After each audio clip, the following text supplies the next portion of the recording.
جماعت السنہ کے plate form سے پہلے کام کر رہے تھے، جی پھر اس کے بعد آپ نے اپنی پوری جماعت کو مرکزی جمعیت اہل حدیث کے اندر ضم کر دیا، اس کی کیا وجہ تھی؟ ایسی صورتحال بھی ہم نے دیکھی مرکزی جمعیت اہل حدیث کے اندر داخلی انتشار کی وجہ سے ہمیں جو ہے ایسا دیوار سے لگانے کی کوشش ہوئی، ہمیں الگ کرنے کی کوشش ہوئی۔ اس حوالے سے بات تو کر رہے ہیں، گفتگو تو فرما رہے ہیں، لیکن آپ لوگ تو استعفے دے چکے ہیں، تو اصل میں میں یہ جاننا چاہ رہا ہوں جو استعفے دے چکے ہیں یہ نوبت یہاں تک کیسے آئی؟ ہمارے لیے راستے بند کرنے کی کوشش کی، کام کرنے جتنا جماعت کے اندر سے؟ ہاں، جماعت کے اندر ہی۔ آپ کو ایک اصولی بات بتاؤں کہ قیادت اور لیڈرشپ جو ہر سطح کی جی لیڈرشپ جی ہوتی ہے، اس کی باصلاحیت ہونے کی اور کامیاب ہونے کی جو کے لیے جو مختلف اوصاف ہوتے ہیں، اس میں سے ایک وصف یہ ہوتا ہے کہ وہ آنے والوں سے، فعال لوگوں سے، متحرک لوگوں سے، باصلاحیت لوگوں سے خوف زدہ نہیں ہوتے۔ آپ کو لگتا ہے وہ اس خوفزدہ ہیں؟ میں جو دوسرے تیسرے درجے کی قیادتیں ہوتی ہیں، پھر وہ اپنے منصب سے سمجھتی ہیں کہ یہ ہماری کامیابی ہے، اور وہ ہر طریقے سے چاہتی ہیں کہ اس منصب پر آنچ نہ آنے دیں اور اس کو اس جگہ اپنے آپ کو برقرار رکھنے کی کوشش کریں، حالانکہ اس کے شایع نشان جو کام کرنے کی ضرورت ہوتی ہے، جو کارکردگی دکھانے کی ضرورت ہوتی ہے، وہ خود اس کارکردگی دکھانے کے قابل نہیں ہوتے۔ آپ کو کہیں یہ تو محسوس نہیں ہو رہا کہ آپ نے مرکزی جمعیت اہل حدیث میں ضم ہو کر غلطی کر دی ہے؟ موجود ہیں، آوازیں آپ اٹھا بھی رہے ہیں، اگر ان کیس آپ کے مطالبات نہیں مانے جاتے تو پھر آپ کیا کریں گے؟ جن کے پاس ویژن نہیں ہے اور جو جماعت کو ترقی دینے کے لیے جن کے پاس کوئی پروگرام نہیں ہے، جو پچھلے 30-35 سالوں سے جماعت کے ساتھ وابستہ ہیں اور ان عہدوں پر براجمان ہیں، لیکن اس کے باوجود ان کی کارکردگی سوالیہ نشان ہے، جی جی، تو یہ ساری چیزیں جب ہمیں اگر اس طرح سائڈ پہ لگایا گیا تو مطالبات بھی پورے نہیں ہوتے، آپ نے استعفے دے دیے، وہ استعفے بھی آپ کے قبول ہو جاتے ہیں، نہیں ہوتے وہ ایک الگ میٹر ہے، لیکن ایٹ دی اینڈ آپ آخر تک اپنے مطالبات سامنے رکھتے رہتے ہیں، اس کے باوجود بھی کوئی عمل نہیں ہم ہوتا۔ انتظار کریں آخر گے، آپ نے ہم کرنا کیا انتظار ہے؟ کریں گے۔ ذہن کے کسی کونے میں یہ تو نہیں ہے کہ ہمیں جماعت سننا جو ہماری جماعت تھی ہم اس کو دوبارہ بحال کریں گے؟ السلام علیکم خواتین و حضرات، میں ہوں کاشف انصاری اور آپ دیکھ رہے ہیں چینل قرآن و حدیث۔ شیخ، سب سے پہلے آپ مجھے یہ بتائیے کہ اہل حدیثوں کے حوالے سے کر رہا ہوں، آپ کے حوالے سے بات کر رہا ہوں، آپ لوگ دین کی سربلندی کے علمبردار ہیں، تو کیا وجہ ہے آپ کی زندگی بھی ان کاموں میں گزری ہے، دین کا جو غلبہ ہے وہ بہتر طریقے سے ہو کیوں نہیں پا رہا ہے؟ یہ کاشف انصاری صاحب آپ کا بہت اہم اور اچھا سوال ہے، اور میں سمجھتا ہوں کہ صرف مجھے نہیں بلکہ جتنی بھی دینی جماعتیں اس وقت اپنے عزائم یہ رکھتی ہیں کہ دین کو غالب کریں، دین کو سربلند کریں، ان سب کو یہ مل بیٹھ کر سوچنا چاہیے کہ عرصہ دراز گزرنے کے بعد بھی ہم اس منزل تک نہ صرف یہ کہ پہنچ نہیں سکے بلکہ الٹا ہم دور ہو رہے ہیں۔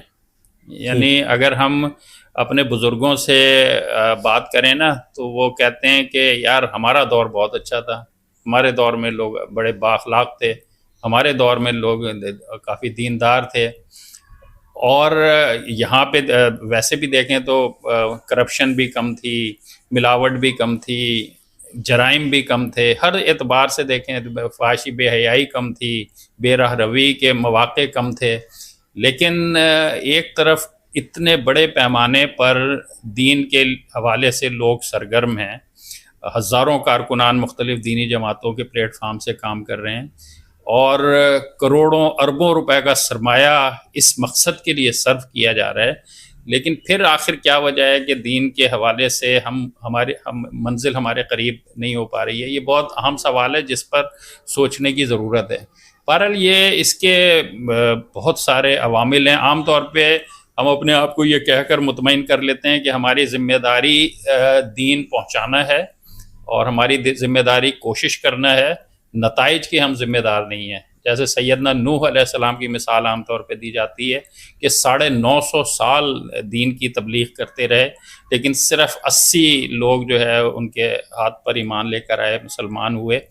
تو یہ اس کا مطلب یہ ہے کہ بہت سارے انبیاء ایسے گزرے کہ جو منزل نہیں پا سکے، ان کی قوموں نے ان کو شہید کر دیا، بہت سارے اقتدار حاصل نہیں کر سکے، غالب نہیں ہو سکے، جی جی، اور ایسے انبیاء کی تعداد بھی ہزاروں میں ہے۔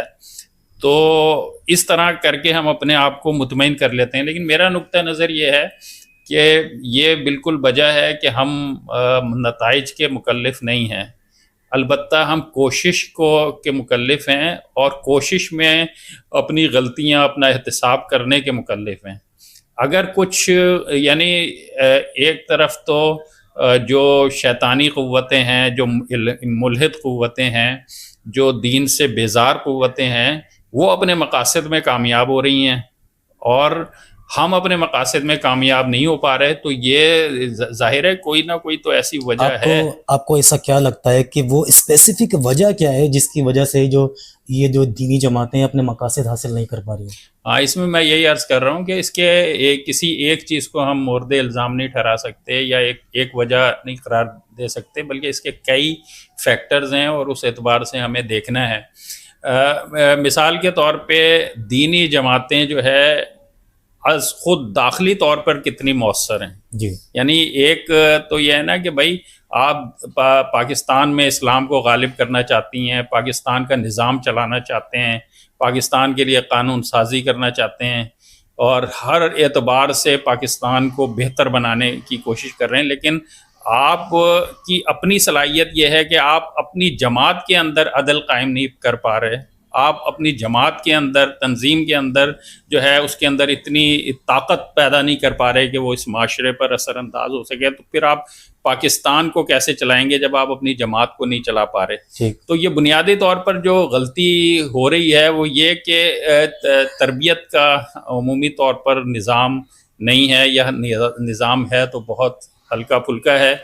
ہمارے لیے مشعل راہ ہے نبی رحمت صلی اللہ علیہ وسلم کی زندگی، اور نبی کریم صلی اللہ علیہ وسلم کی زندگی کا سبق یہ ہے کہ آپ نے اپنی جد و جہد کا آغاز عقیدہ توحید کی دعوت سے کیا، جی بالکل، اور آپ تا دم حیات جب تک آپ اس دنیا میں موجود رہے، یہ آپ کی جد و جہد کا مرکزی نقطہ تھا، اور یہ وہ نقطہ تھا کہ جس پر آپ نے کبھی کمپرومائز نہیں کیا، کوئی سمجھوتا نہیں کیا، یہاں تک کہ سارے قبائل اٹھ کے آ گئے، سرداران قریش کا وفد آ گیا کہ بھئی آپ جو چاہتے ہیں ہم کرنے کے لیے تیار ہیں، آپ بادشاہت چاہتے ہیں آپ کو بادشاہت دے دیتے ہیں، آپ مال و دولت کے طلبگار ہیں وہ دینے کے لیے ہم تیار ہیں، آپ خوبصورت عورت سے شادی کرنا چاہتے ہیں ہم عرب کی خوبصورت ترین عورت سے آپ کی شادی کر دیتے ہیں، لیکن آپ ہمارے ان معبودوں کو برا بھلا کہنا چھوڑ دیں۔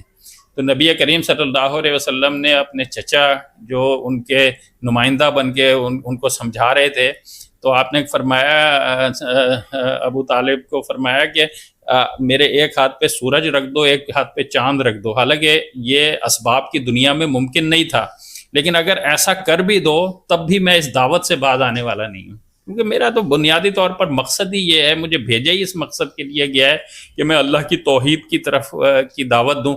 تو نبی کریم صلی اللہ علیہ وسلم کا جو یہ بنیادی جد و جہد کا نقطہ تھا، اور آپ کیا جو چیزیں ہمیں اپنے لیے مشعل راہ بنانے کی ضرورت تھی، دینی جماعتیں اس معاملے میں پیچھے ہو گئی ہیں، یعنی اس مقصد کو فراموش کر دیا۔ کیا وجہ ہے یہ اویئرنیس ہم لوگوں کو کیسے ہوگی؟ اتنے پروگرامس ہوتے ہیں، لوگوں کو سمجھایا بھی جاتا ہے، یہ چیز میں آپ لوگوں کو اس لیے کہہ رہا ہوں کہ اہل حدیث جو ہیں آپ لوگ تو ڈائریکٹ دین لے رہے ہیں، اور آپ لوگوں کو میں سمجھتا ہوں کہ زیادہ ذمہ داری ہے، تو وہ کیا وجوہات ہیں؟ یہ بہتر طریقے سے کام ہو کیوں نہیں رہا، غلبہ ہو کیوں نہیں پا رہا دین؟ دیکھیے، میں ابھی آپ کے سامنے عمومی جو مذہبی دینی جماعتیں پاکستان میں دین کے غلبے کے لیے کام کر رہی ہیں ان کے حوالے سے میں ابھی بات کر رہا ہوں، پھر بعد میں اہل حدیث جماعتوں کی طرف بھی آؤں گا۔ دیکھیں، نبی کریم صلی اللہ علیہ وسلم نے توحید پر کمپرومائز نہیں کیا، سمجھوتا نہیں کیا، اور اسی کے لیے لگے رہے۔ اور توحید کیا تھی کہ بھئی یہ تم ان بتوں کی پوجا کر رہے ہو، یہ کسی قابل نہیں ہے، ایک اللہ ہے جو عبادت کے لائق ہے، تم اپنے ہاتھ سے بتوں کو بناتے ہو اور پھر ان کی پوجا کرتے ہو، وہی اللہ حاجت روا ہے، وہی مشکل کشا ہے، وہی داتا ہے، وہی دستگیر ہے، ہر کائنات کے تمام خزانے اس کے ہاتھ میں ہیں۔ تو اللہ کے نبی صلی اللہ علیہ وسلم یہ دعوت دے رہے تھے، جبکہ آج مذہبی جماعتوں کی دعوت کیا ہے؟ آپ کو کسی بھی مذہبی جماعت کو اٹھا کے دیکھ لیں، وہ آپ کو بتائیں گے کہ یار پاکستان میں یہ ظلم ہو رہا ہے، پاکستان کے حکمران اس قسم کے ہیں، اور پاکستان میں جو ہے نا اسلام کو نافذ کریں گے، قانون اسلام کا لے کے آئیں گے، حدود اللہ لے کر آئیں گے۔ یعنی نبی کریم صلی اللہ علیہ وسلم کی دعوت کیا ہے؟ قولوا لا الہ الا اللہ. جی بالکل. اور ہماری مذہبی جماعتوں کی، دینی جماعتوں کی دعوت میں یہ تیسرے، چوتھے، پانچویں، چھٹے، ساتویں نمبر پہ بھی نظر نہیں آئے گی.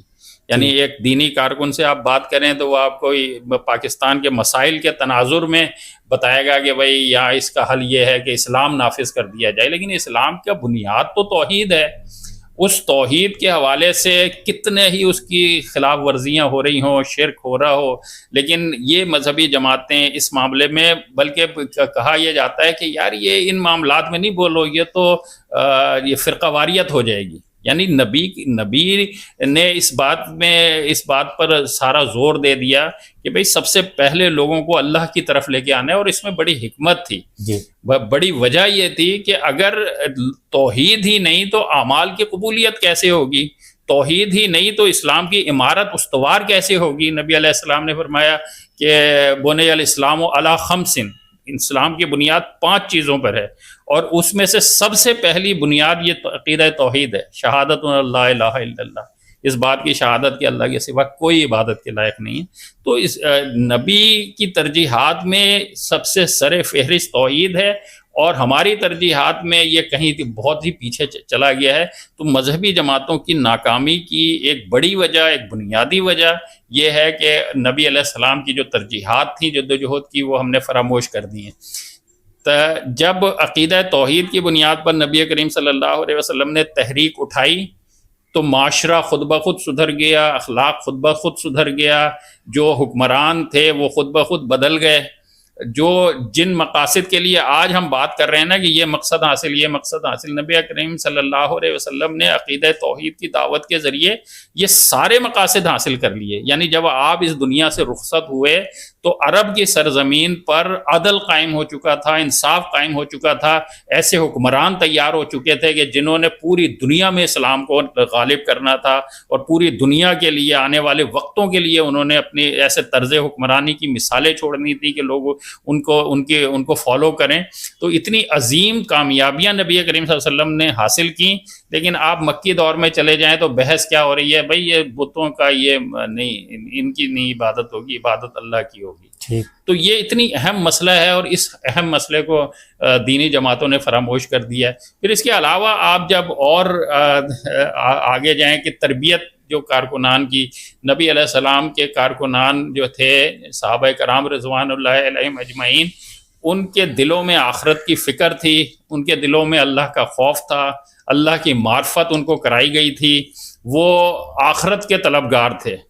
الہی یہ تیرے پراسرار بندے جنہیں تو نے بخشا ہے ذوق خدائی، دو نیم ان کی ٹھوکر سے صحرا و دریا، سمٹ کر پہاڑ ان کی ہیبت سے رائی، دو عالم سے کرتی ہے بیگانہ دل کو عجب چیز ہے لذت آشنائی، شہادت ہے مطلوب و مقصود مومن، نہ مال غنیمت نہ کشور کشائی. اس کردار کے لوگ اللہ کے نبی صلی اللہ علیہ وسلم نے تیار کیے تھے کہ جنہیں دنیا کی حرص نہیں تھی، دنیا حاصل کرنے کی طلب نہیں تھی، بلکہ وہ اپنی آخرت سنوارنا چاہتے تھے. جنت کا حصول ان کے پیش نظر تھا، آخرت کی کامیابی ان کے پیش نظر تھی. تو اس قسم کے جب کردار پیدا ہوتے ہیں تو پھر ان کی بنیاد پر جماعتیں استحکام پکڑتی ہیں، اور ان کے اندر جذبہ قربانی پیدا ہوتا ہے. آج بڑی کمی جو نظر آ رہی ہے دینی جماعتوں میں وہ یہ کہ مفادات کے لیے لوگ جماعتوں کو جوائن کر رہے ہیں، یعنی کچھ لینے کے لیے آ رہے ہیں، جماعت کو دینے کے لیے کچھ نہیں آ رہے.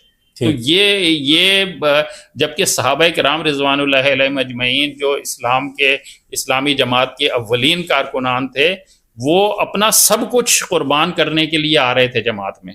یعنی کتنا خطرہ تھا اسلام کو قبول کرنے میں کہ سارے معاشرے میں اجنبی ہو جائیں گے، کاروبار کو خطرہ، اپنے رشتہ داریوں کو خطرہ، سارے خطرات مول لے کے اللہ کے نبی صلی اللہ علیہ وسلم کے ہم سفر بنے ہوئے تھے. تو اتنا ایک طرف جذبہ قربانی تھا، اور اس آج کے کارکنان میں ہمیں جو کچھ نظر آ رہا ہے وہ جذبہ قربانی مفقود ہوتا جا رہا ہے. آج سے کچھ عرصے پہلے، چند سالوں پہلے، اشروں پہلے پھر بھی غنیمت تھی صورتحال، دینی کارکنان جو ہے جان مال وقت سب کچھ لگا رہے تھے. لیکن اس وقت جو ہے جو نظر آ رہا ہے وہ یہ کہ دینی جماعتوں کے کارکن تو ہیں لیکن جماعت سے کچھ حاصل کر رہے ہیں، جماعت کو کچھ دینے کے لیے تیار نہیں ہے. تو اس طرح کی بہت ساری وجوہات ہیں. تو آپ اس بارے میں کیا کہتے ہیں؟ میں مسلک اہل حدیث کے بارے میں ابھی جو میں نے سوال کیا تھا میں دوبارہ ریپیٹ کر رہا ہوں کہ آپ لوگوں کی تو زیادہ ذمہ داری بنتی ہے، آپ کے پاس تو کہتے ہیں کہ جو بھی ہے خالص ہے، تو پھر کیا وجہ ہے کہ یہ آپ کی جو تعلیمات ہے جو آپ دعوت دے رہے ہیں، تو پھر یہ غلبہ اور یہ لوگوں کی ذہن سازی یہ بہتر طریقے سے کیوں نہیں ہو پا رہی ہے؟ یہ آپ نے بالکل درست فرمایا، اور حقیقت یہ ہے کہ اس بات میں وہ بدقسمتی ہے کہ احساس زیاں بھی چلا گیا ہے، اور یہ قوموں کی بڑی بدقسمتی اور تباہی کی بات ہوتی ہے کہ ہمیں یہ احساس تک نہیں ہو رہا کہ کتنی بھاری ذمہ داری، اگر ہم اپنے آپ کو اہل حق کہتے ہیں تو اس نسبت سے کتنی بھاری ذمہ داری ہم پر عائد ہوتی تھی. ہم نے اس معاشرے کو سدھارنا تھا، اس ملک کو سدھارنا تھا، اور ہم جو ہے ان مقاصد سے ابھی بہت دور ہیں، کوسوں دور ہیں، لیکن ہمیں یہ احساس تک نہیں ہو رہا. اس وقت مسئلہ یہ ہے کہ مسلک اہل حدیث کو عمومی طور پر چند مسائل میں یرغمال سمجھ لیا گیا ہے کہ بھئی آپ کی انفرادیت یہ ہے کہ آپ رفع دین کریں، آپ کی انفرادیت یہ ہے کہ آمین بالجہر کہیں. اس طرح کی کچھ چیزوں کو، نمایاں چیزوں کو ہمارا وصف بنا دیا گیا ہے. لیکن مسلک اہل حدیث ایک تحریک کا نام تھا، ایک دین کی وہ اصل بنیادوں پہ اٹھنے والی تحریک جو نبی کریم صلی اللہ علیہ وسلم نے اٹھائی تھی، اور جو صحابہ کرام رضوان اللہ علیہم اجمعین اس کو لے کر چلے تھے. اس میں دین ایک مکمل نظام حیات کے طور پر تھا. یعنی ان کی شناخت صرف رفع دین سے نہیں تھی، آمین بالجہر سے نہیں تھی، ان کی معیشت سے ان کی شناخت تھی، ان کی معاشرت سے ان کی شناخت تھی، ان کے اخلاق سے ان کی شناخت تھی، ان کے روز و شب سے ان کی شناخت ہوتی تھی. تو وہ دین کو مکمل طور پر اختیار کیے ہوئے تھے. انہوں نے دین کو صرف مذہب نہیں سمجھا تھا، یا کچھ عبادات کی رسوم ادا کرنے کا نام مذہب قرار نہیں دیا تھا، بلکہ جس طرح قرآن کی دعوت عالمگیر دعوت تھی جس کے اندر تمام زندگی کے شعبے آتے تھے، اسی طرح ان کی دعوت اسی طرح کی ہوتی تھی. لیکن آج ہم نے اس کو بہت محدود کر دیا ہے. ایک تجزیہ کے مطابق پاکستان میں اگر فرض کریں کہ 2.5 کروڑ کے قریب اہل حدیث ہیں، اور ہماری ہزاروں کی تعداد میں مساجد ہیں پورے ملک میں، اور ان مساجد میں جمعے کو کم از کم جمعے کو نمازی جو ہے وہ بھرپور ہوتے ہیں. اکثر مساجد میں باہر بھی یعنی شامیانے لگانے پڑتے ہیں. اتنی تنگی دامہ کا شکوہ کرتی ہیں مساجد. لیکن یہ اہل حدیث وہ اہل حدیث نہیں ہے کہ جنہوں نے مسلک اہل حدیث کو ایک تحریک کے طور پر لیا ہو.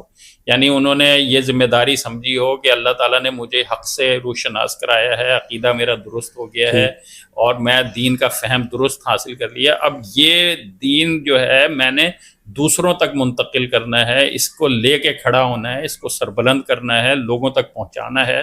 آج جو ہے گلی گلی محلے محلے شرک ہے، بدعت ہیں، بے راہ روی ہے، ہر معاشرے کا ہر جو شعبہ ہے وہ زوال پذیر ہے. تو ایسی صورتحال میں اہل حدیث کو ایک منظم انداز میں دعوت و تبلیغ کا کام کرنے کی ضرورت تھی، جو کہ نہیں ہوا ہے. ابھی اس پر بھی ایک طویل بات ہو سکتی ہے کہ یہ صورتحال کیوں کر پیدا ہوئی ہے، اور اس کو بہتر کس طریقے سے کیا جا سکتا ہے. اس میں دیکھیں، جب آپ مسلک اہل حدیث کو صرف آمین بالجہر اور رفع دین تک محدود رکھیں گے، یا صرف اتنا سمجھیں گے کہ مسجد میں بندہ آ گیا، نماز پڑھ لی، میں نے بس یہی میری نجات کے لیے کافی ہے، تو پھر ظاہر ہے وہ جو چیلنجز دین کے حوالے سے ہیں اس کو نہ، وہ تو متقی آدمی وہی ہے جو مسجد میں آ کے نماز پڑھ رہے اور جا رہے ہیں. دین کے لیے اس نے کیا کیا ہے، خدمات صحابہ کرام کا اس کے اندر کون سا وصف ہے جس کو کہیں ہم صحابہ کا وصف ہے اس کے اندر، تو وہ ہمیں کوئی بھی نظر نہیں آ رہا، اور ہماری ترجیحات میں شامل نہیں ہے. ہمارے مبلغین، ہمارے علماء کرام جو ہے اس حوالے سے جو ہے وہ لوگوں کی ذہن سازی نہیں کر رہے ہیں، جس کی وجہ سے یہ صورتحال پیدا ہوئی ہے. اور جو دینی یعنی جو اہل حدیث جماعتیں ہیں، ان میں ان کے جو مسائل ہیں وہ ایک الگ کہانی ہے. مثلا یہ کہ اگر 2.5 کروڑ اہل حدیث ہیں تو اہل حدیث جماعتوں سے وابستہ لوگوں کی تعداد جو ہے وہ چند لاکھ سے زیادہ نہیں ہے جو جماعتوں سے وابستہ ہیں.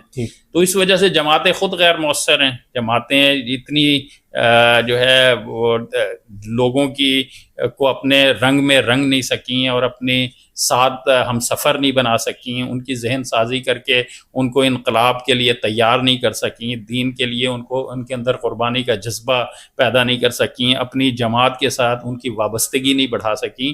تو یہ ان کے اندر جو خامیاں ہیں، کمزوریاں ہیں، وہ بھی ایک الگ کہانی ہے، الگ الگ اس کو بیان کیا جا سکتا ہے. اچھا شیخ، آپ جماعت السنہ کے پلیٹ فارم سے پہلے کام کر رہے تھے جی. پھر اس کے بعد آپ نے اپنی پوری جماعت کو مرکزی جمعیت اہل حدیث کے اندر ضم کر دیا، اس کی کیا وجہ تھی؟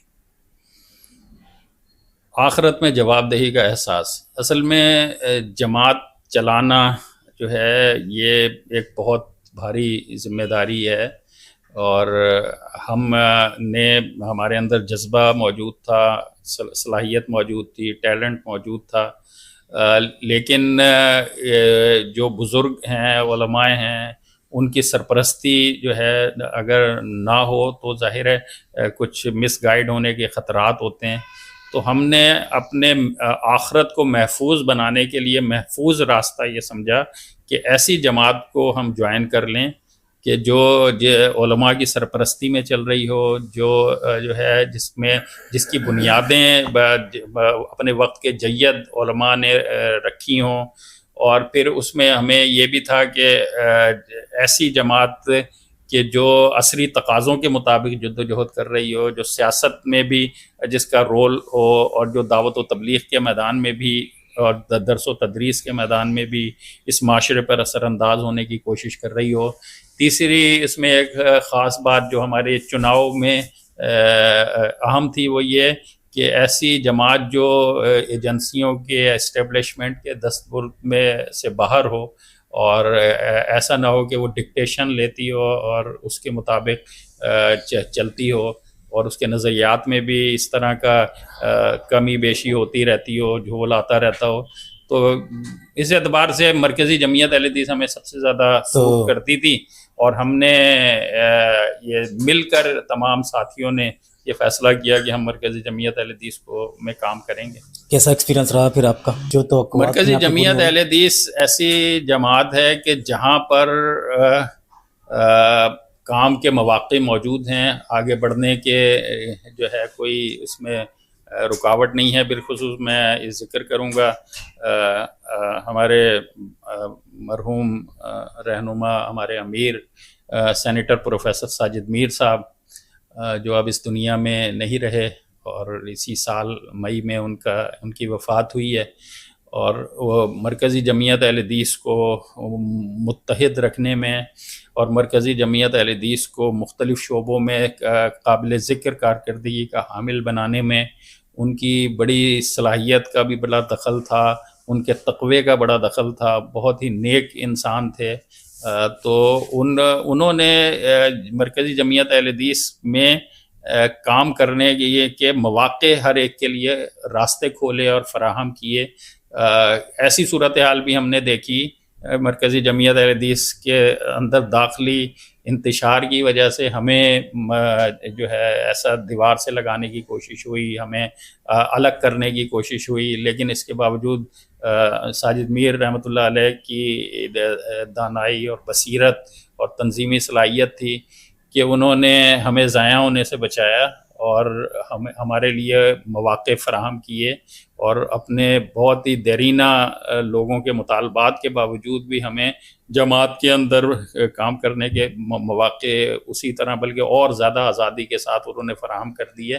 تو بہرحال یہ اس میں مرکزی جمعیت اہل حدیث میں جو اس وقت بہت ساری اصلاحات کی ضرورت ہے، اور اس کے لیے جو ہے کام ہو بھی رہا ہے، اور ہم بھی کوشش کر رہے ہیں کہ اس میں مزید کچھ بہتری آئے اور ایسا ماحول پیدا ہو محبت کا، اخوت کا، یگانگت کا، اور تنظیم ایسی پیدا ہو اور تربیت کا کوئی ایسا نظام اس میں تشکیل پا سکے کہ یہ جماعت اپنے مقاصد کو حاصل کرنے کے قابل ہو سکے.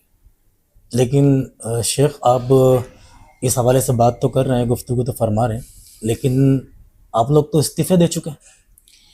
تو اصل میں میں جاننا چاہ رہا ہوں جو استعفے دے چکے ہیں یہ نوبت یہاں تک کیسے آئی؟ اصل میں کاشف انصاری صاحب، ہم نے مرکزی جمعیت اہل حدیث پاکستان سے استعفیٰ نہیں دیا ہے، ہم نے اپنے عہدوں سے استعفیٰ دیا ہے. اچھا، ہاں، اپنے عہدے ہمارے چھوڑے آپ نے. ہاں کیا سندھ کے میں جو ہمارے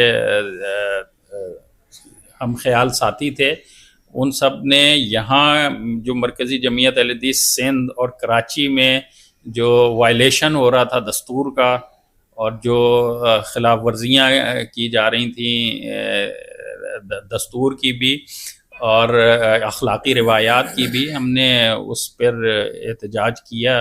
اور یہ ایک بہت ساری اس کے پہلو ہیں اور بہت ساری اس کی کہانی ہے، لیکن اس کو مختصر لفظوں میں یہی کہا جائے گا کہ ہمارے لیے راستے بند کرنے کی کوشش کی، کام کرنے جتنا جماعت کے اندر سے. ہاں جماعت کے اندر ہی. یہاں پہ کراچی اور سندھ جو ہے بہت بڑے مواقع ادھر موجود ہیں. آپ کو پتہ ہے کہ 3 کروڑ کی کم و بیش کراچی کی آبادی ہے، اور اہل حدیث کی 400 سے زیادہ یہاں پہ مساجد ہیں.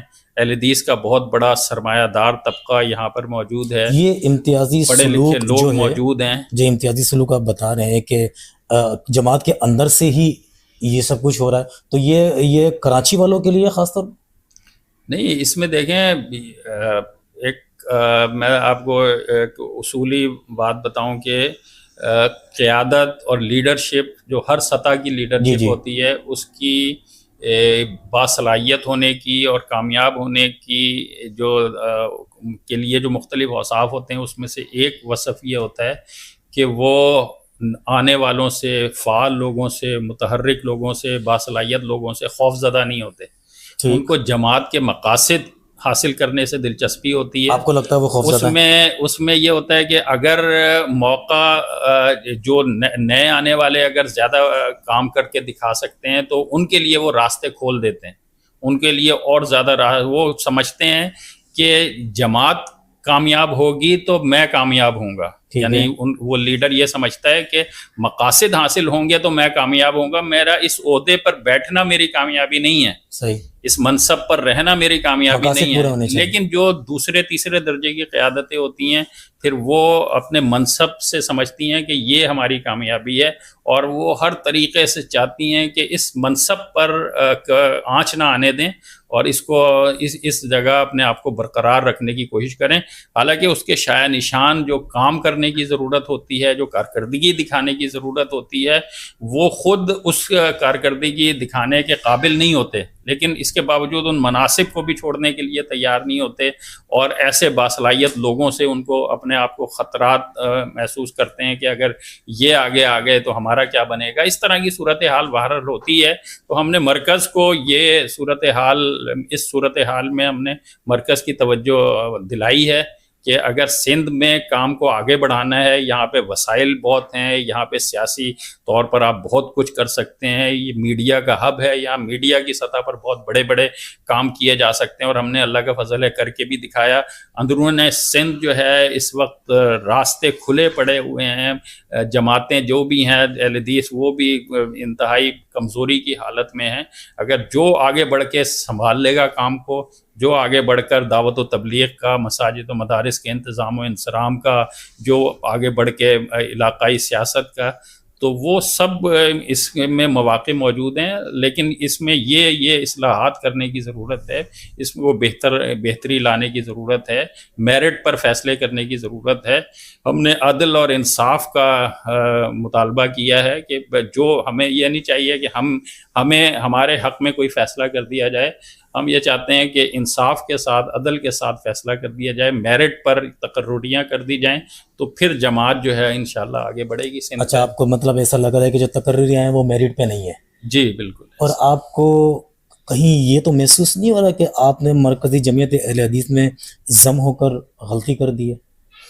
نہیں، بعض ساتھیوں کے اس طرح کے خیالات ہوتے ہیں، لیکن میرا قطعی یہ خیال نہیں ہے، کیونکہ مرکزی جمعیت اہل حدیثوں کی نمائندہ جماعت ہے. ڈسائیڈ تو ہوئے ہیں نا آپ؟ اہل حدیثوں کی نمائندہ جماعت ہے، اور یہ اس میں اس کی اگر اس کے اندر جو اصلاحات کی ضرورت ہے وہ ہو جاتی ہیں، اور میں سمجھتا ہوں کہ اصلاحات کے حوالے سے پورے ملک میں آوازیں موجود ہیں. یہ جو ہر ضلع میں ہر نظم میں جو آپس کی کھینچا تانی ہے، اس کا تعلق عدم تربیت سے ہے. اور جب تک تربیت کا نظام کوئی وضع نہیں کر دیا جاتا، تربیتی لٹریچر وضع نہیں کر دیا جاتا، تنظیمی جو عہدے دار ہوتے ہیں ان کو پتہ ہی نہیں ہوتا کہ صدر کے کیا وظائف ہیں، کیا ذمہ داریاں ہیں، جنرل سیکرٹری کی کیا ذمہ داریاں ہیں، ناظم تبلیغ نے کیا کام کرنے ہیں، عہدے لے کر بیٹھے ہوئے ہوتے ہیں لیکن اپنی ذمہ داریوں تک کا علم نہیں ہوتا. تو اس طرح کی جو صورتحال ہے اس کو بہتر کرنے کے لیے آوازیں موجود ہیں، اور میں بہت پر امید ہوں کہ انشاءاللہ یہ آوازیں آوازیں موجود ہیں، آوازیں آپ اٹھا اٹھا بھی رہے ہیں. اگر ان کیس آپ کے مطالبات نہیں مانے جاتے تو پھر آپ کیا کریں گے؟ اس میں دیکھیں ہماری جو سندھ کے اگر حوالے سے ظاہر ہے ہمارے جو مطالبات ہیں وہ تو سندھ کے حوالے سے ہی ہیں جی جی، اور کراچی کے حوالے سے ہیں.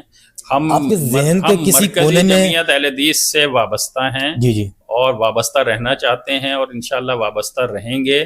اگر ہمارے لیے راستہ نہ بنا تو بھی ہم اس میں جو ہے موجود رہ کر اپنا جو ہے یعنی جس طرح ظاہر ہے آپ اگر کوئی آپ کے لیے مواقع موجود ہوں تو آپ بہت بڑا کام کر سکتے ہیں، لیکن اگر مواقع نہیں دیے جا رہے ہوں اور کوئی کچھ دوسرے لوگ جو ہے اس پر اپنا عمل دخل قائم رکھنا چاہتے ہیں، جن کے پاس ویژن نہیں ہے اور جو جماعت کو ترقی دینے کے لیے جن کے پاس کوئی پروگرام نہیں ہے، جو پچھلے 30-35 سالوں سے جماعت کے ساتھ وابستہ ہیں اور ان عہدوں پر براجمان ہیں لیکن اس کے باوجود ان کی کارکردگی سوالیہ نشان ہے. جی جی.